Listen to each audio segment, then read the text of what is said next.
నమస్కారం అండి. This is #యూ. జోగి రమేష్ మాజీ మంత్రి వాళ్ళ కోడల ఎఫ్ఐఆర్లో రాసిన నిజాలు వింటే మాత్రం షాక్ అయి తీరుతాం. ఆ అమ్మాయి పైన ప్రతి ఒక్కరికి సింపతి పోరింగ్గా వస్తుంది. నిజంగా జోగి రమేష్ మాజీ మంత్రిగా ఉన్నప్పుడు జగన్మోహన్ రెడ్డి మొహంలో నవ్వు చూడడానికి ఆ రోజు పవన్ కళ్యాణ్ గారి పెళ్లిళ్ళ గురించి ఎలా ప్రస్తావించాడు? ఏంటిరా ముక్కేయండి ఇక్కడ. పెళ్ళాలను మారుస్తావు, పార్టీలు మారుస్తావు, మార్చడం అనేది తార్చడం అనేది ఈ పవన్ కళ్యాణ్కి వెన్నతో పెట్టిన విద్య. పార్టీలు మారుస్తాడు. ఇలా రెచ్చిపోయి మాట్లాడిన జోగి రమేష్ తన కొడుకు పెళ్ళన్నా సవ్యంగా చేశాడా? ఎన్ని నిజాలు దాచిపెట్టాడు. ఈ రోజు ఎఫ్ఐఆర్ కాపీ చదువుతుంటే ప్రతి ఒక్కరికి నిజంగా కళ్ళు చెమురుస్తాయి. ఈరోజు మేఘన పడిన బాధలు మామూలు బాధలు కాదు.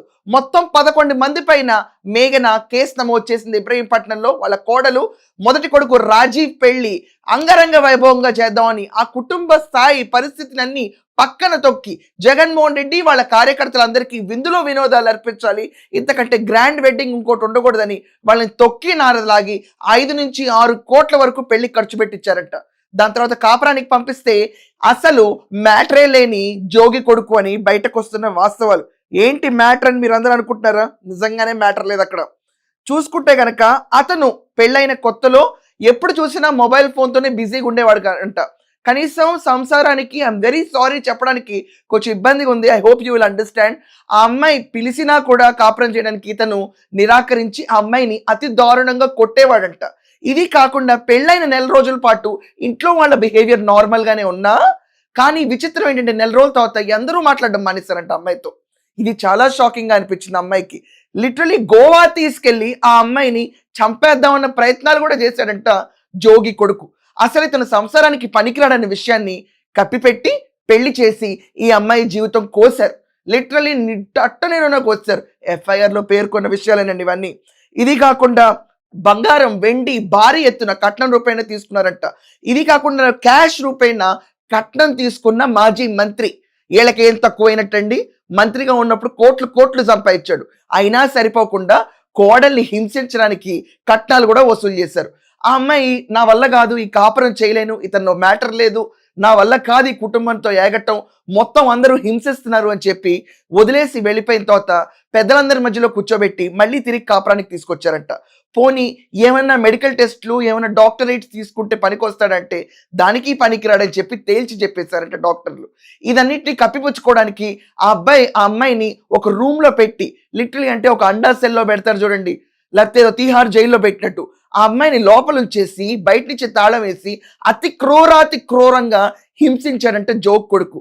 ఈ రోజు జోగి రమేష్ కొడుకు వాళ్ళ భాగవతాలు బయటకు వస్తుంటే నిజంగా ప్రతి ఒక్కళ్ళు చీ అంటున్నారు. కళ్ళు చెమరుస్తాయి ఎవరికన్నా కూడా. దెబ్బకి అమ్మాయికి విసిగెత్తిపోయింది. వీళ్ళందరూ కూడా రెచ్చిపోయి అసలు ఆ అమ్మాయిపై చేసిన అఘాయిత్యాలు 1, 2 కాదు.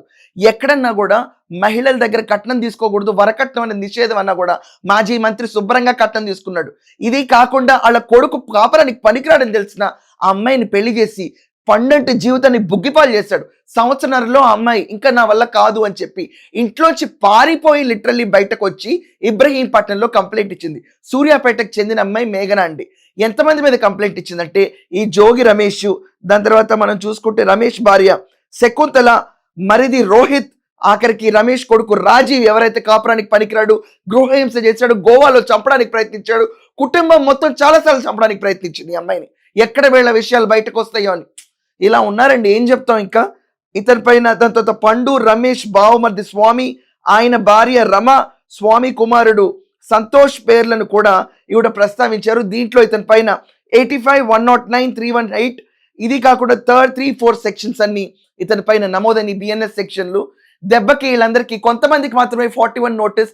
ఎవరెవరైతే హత్యాయత్నం చేయబారో డైరెక్ట్ రాజీవ్, జోగి రమేష్ భార్య, దాని తర్వాత ఈ మేఘన వాళ్ళ మరిది, మొత్తానికి అందరికీ కోసాలు కదిలి అరెస్ట్ దాకా వెళ్తుంది. మళ్ళీ పారిపోతారు వీళ్ళు ఎక్కడ ఉండరు.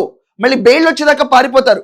మహిళల్ని హింసించడమే ప్రధాన అజెండాగా పెట్టుకుని కొడుకు పనికి రాకపోయినా పెళ్లిళ్ళు చేసి ఒక జీవితాన్ని బలికోరి, ఇది కాకుండా కొట్టకుండా ఉండాలంటే ఇంకా ఇంటి నుంచి 5 కోట్లు పట్టరమన్నాడట వీళ్ళ కొడుకు రాజీవ్. దానికి తన్నానాత అన్నాడు జోగి రమేష్ అతని భార్య. ఇలాంటి కుటుంబాలను చూసిన తర్వాత పెళ్లిళ్ళు చేయాలంటే భయం వేస్తాయి. అంగరంగ వైభవంగా పెళ్లికి 5 నుంచి 6 కోట్లు, వేధింపులు గురి కాకుండా ఉండాలంటే ఇంకో 5 కోట్లు, బంగారం వెండి మొత్తం శుద్ధ దండగా ఇలాంటి వాళ్ళ మీద పెడితే చివరికి గోవాలో కూడా హత్యాయత్నం. ఇలాంటి జోగి రమేష్ ఏ మొహం పెట్టుకుని రేపు సభ్య సమాజంలో తిరుగుతాడు? చెప్పండి మీరందరూ, ఎందుకు చేశాడు ఈ వికృత్యమైన పనులు? దీనిపైన మీకు ఒక ఆన్సర్ ఉంటుంది, ఖచ్చితంగా కమెంట్స్లో రాయండి. That's all for now.